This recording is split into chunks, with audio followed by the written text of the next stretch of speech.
എന്നാണ് പ്രാഥമികമായ അന്വേഷണത്തിൽ വെളിപ്പെടുത്തുന്നത്. കോൺഗ്രസിൻ്റെ BLA ഈ SIRൻ്റെ പ്രവർത്തനങ്ങൾക്ക് ഈ BLO കൊണ്ടുപോയതിൽ പ്രതിഷേധിച്ച് അദ്ദേഹത്തിനെ ഭീഷണിപ്പെടുത്തുകയായിരുന്നു CPM നേതാക്കളും പ്രവർത്തകരും ഉൾപ്പെടെയുള്ള ആളെ. പിന്നെ ഈ ജോലിയുടെ ഭാരവും എല്ലാ സമ്മർദ്ദവും ഇതാണ് ഈ ആത്മഹത്യയ്ക്ക് ഇട നൽകിയത് എന്നാണ്. അതുകൊണ്ട് ഗൗരവതരമായ അന്വേഷണം സർക്കാർ നടത്തണം, ബോധ്യം വരുന്ന തരത്തിൽ അന്വേഷണം നടക്കണം. ഇലക്ഷൻ കമ്മീഷൻ കുറേ കൂടെ ഗൗരവമായി ഈ വിഷയത്തെ പഠിക്കണം. കാരണം BLOമാർ വ്യാപകമായി സംസ്ഥാനത്തുടനീളം പരാതിയാണ്. അവർക്ക് അമിതമായ ജോലിഭാരമാണ്. ഭൂരിഭാഗം പേര് സ്ത്രീകളായിട്ടുള്ള ആളുകളാണ് BLOമാർ.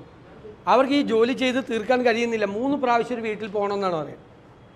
700 മുതൽ 1500 വോട്ട് വരെ പല ബൂത്തുകളിലുണ്ട്.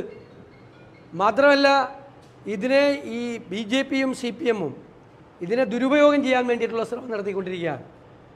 കോൺഗ്രസ് അനുഭാവ വോട്ടുകൾ അല്ലെങ്കിൽ UDF അനുകൂല വോട്ടുകൾ ചേർക്കപ്പെടാതിരിക്കാൻ വേണ്ടിയിട്ടുള്ള ശ്രമമാണ് നടത്തുന്നത്.